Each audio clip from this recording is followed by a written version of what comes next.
जब हमने उनको एफआईआर कराने पे ज़्यादा जोर दिया तो एसएचओ निकल के रात के 3 बजे हमारे साथ बुरी तरह सीनियर सिटीजन हमारे को और हमारे बच्चों के सामने उसे हमने मारने पीटने लगा, कपड़े फाड़ दिए, हमारी जेब से करीब लगभग 40,000 रुपये थे वो छीन के निकाल लिए, ज़रूरी कागज़ हमारे से छीन लिए। हमारे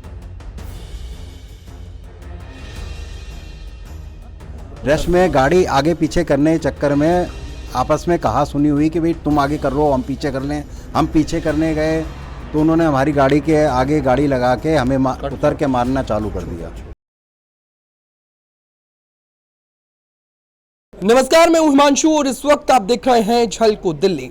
दिल्ली पुलिस को लगातार दिल की पुलिस कहा जाता है। आपने ये नारा जरूर सुना होगा, जब दिल्ली के सीपी राकेश अस्थाना थे उस वक्त इस नारे को दिया गया था। अब एक ऐसी घटना सामने आई है जिस घटना ने लोगों का दिल दहला दिया है, लोगों को ये सोचने पर मजबूर कर दिया है कि क्या अगर देश की राजधानी दिल्ली की सड़कों पर अगर आप रात को घूम रहे हैं तो क्या आप सुरक्षित नहीं हैं? क्या 2 बुजुर्ग जो रात को सड़क पर घूम रहे थे वो असुरक्षित हैं? पुलिस की देखी में किस तरीके से वो असुरक्षित हुए? उन्होंने अलग अलग थानों में एफआईआर करानी चाहिए, पर प्रशासन के किसी भी व्यक्ति ने उनकी कोई बात नहीं सुनी। आज इन्हीं से हम जुड़ते हैं, क्या कुछ पूरा मामला था, क्या कुछ हुआ था, वो जानने की कोशिश करते हैं। सर बहुत बहुत स्वागत है, क्या नाम है आपका? मेरा नाम प्रवीण कुमार। क्या कुछ पूरी घटना थी, क्या कुछ पूरा मामला था उस दिन? कितने बजे क्या कुछ हुआ? रात के 10 बजे के लगभग हम अपने घर लौट रहे थे, वहाँ ट्रैफिक जाम था तो कुछ लोग सामने फॉर्च्यूनर गाड़ी थी वो जाम में फंसी थी, उसमें से 6-7 व्यक्ति उतरे और निकल के हमारे को हमारी गाड़ी से निकाल के मारना पीटना चालू कर दिया और मार पीट के गाड़ी लेके भाग गए अपनी। और उसके बाद में उनकी वीडियो फुटेज में निकाल के हमने 100 नंबर बुला के शिकायत करी और उसके बाद में लोकल थाने की पुलिस को पीसीआर ने बुला के हमें लोकल थाने भेज दिया। जब लोकल थाने में हम एफआईआर कराने गए कौन सा इलाका था? मॉडल टाउन थाना। तो उन्होंने कहा पहले आप एमएलसी कराओ उसके बाद एफआईआर कर देंगे। जब हम एमएलसी भी करा ली उसके बाद भी उन्होंने एफआईआर नहीं करी। जब हमने उनको एफआईआर कराने पे ज़्यादा जोर दिया तो एसएचओ निकल के रात के 3 बजे हमारे साथ बुरी तरह सीनियर सिटीजन हमारे को और हमारे बच्चों के सामने उसे हमने मारने पीटने लगा, कपड़े फाड़ दिए, हमारी जेब से करीब लगभग 40,000 रुपये थे वो छीन के निकाल लिए, ज़रूरी कागज़ हमारे से छीन लिए, हमारे मोबाइल छीन लिए और हमें उठा के थाने में बंद करके बिठा के रख लिया। जो के साथ सर बदतमीजी हुई थी फॉर्च्यूनर में से जो लोग निकले थे, आपका जैसा बताना है, क्या सीसीटीवी फुटेज आपके पास? हाँ, सीसीटीवी फुटेज हमारे पास है, पूरी कंप्लीट है और पुलिस वालों के पास भी है कंप्लीट। ठीक है, तो स्क्रीन पर हम लोग सीसीटीवी फुटेज जो थी वो भी हम लोग आपको दिखाएंगे। और सर फिर आप थाने गए, पुलिस वाले का जो बर्ताव था उसके बाद क्या आपने किसी से शिकायत की?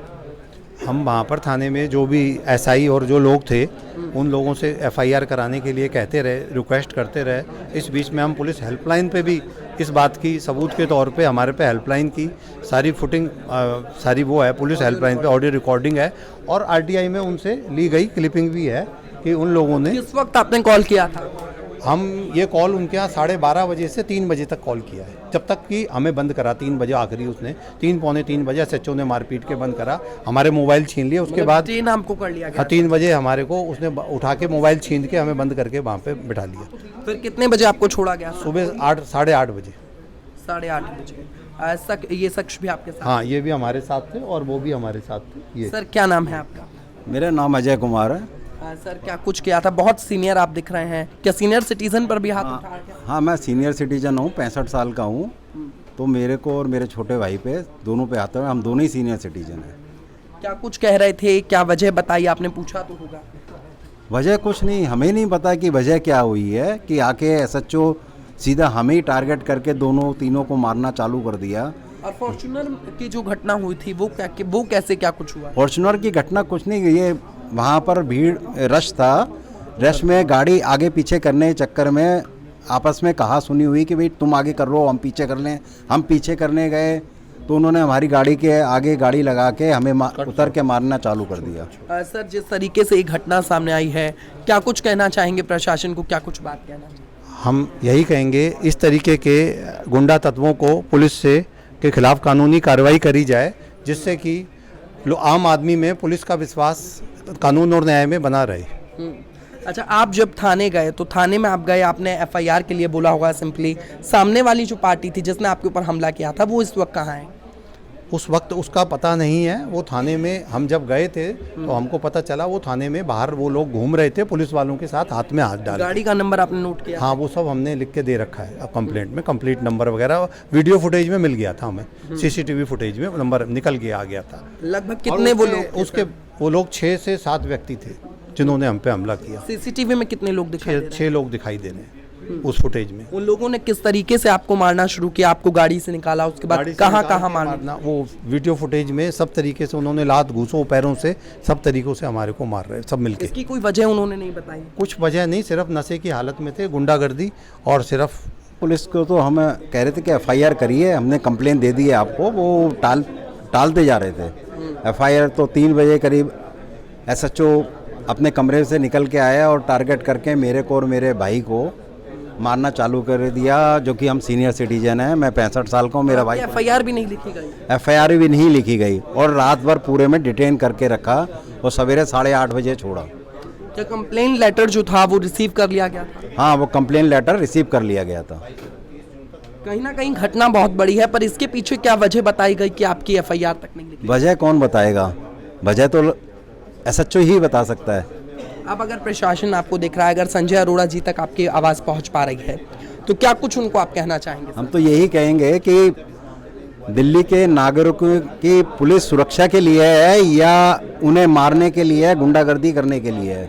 तो सर, लिखित में कंप्लेन आप लोगों ने दे दी थी क्या? हाँ, लिखित में कंप्लेन दे दी थी हमने, जो कि इसके अंदर में ये तमाम दस्तावेज हैं।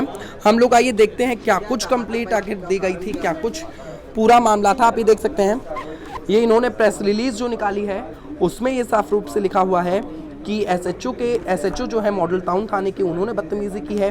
इसके अलावा अगर मैं दूसरा पेज देखूं तो जो इन्होंने थाने में कंप्लेंट दी थी वो कंप्लेंट यहाँ पर आपको दिखाई दे जाएगी और ये एफआईआर की मांग इन्होंने की थी। और इसके अलावा ये भी बताया गया था कि सीनियर सिटीजन्स के साथ मारपिटाई होती हुई नजर आई थी। अगर इसके अगले पेज की बात करूं तो ये वो एमएलसी है जो एमएलसी कराई गई थी। इस एमएलसी में इस साफ रूप से आप देख सकते हैं कि किस तरीके से फिजिकली इनके ऊपर मारपीट हुई थी।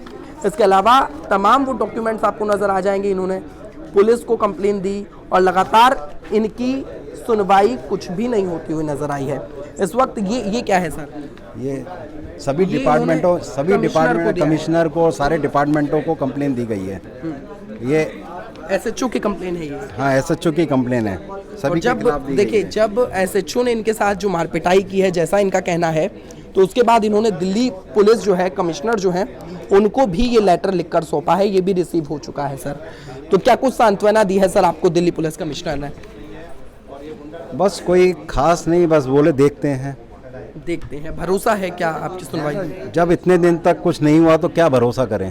तो देखिए, कहीं ना कहीं भरोसा टूटता हुआ नजर आ रहा है, क्योंकि प्रशासन और सरकारी व्यवस्था पर अब लोगों का कितना विश्वास है, आखिर लोग कितना भरोसा करते हैं। क्योंकि जिस तरीके से लगातार ये आए दिनों घटना सामने आती है कि पुलिस ही लोगों के साथ बर्बरता करती हुई नजर आती है। आप अपनी राय नीचे कमेंट सेक्शन में लिखकर जरूर बताएं और देखते रहें झलको दिल्ली। बहुत बहुत धन्यवाद।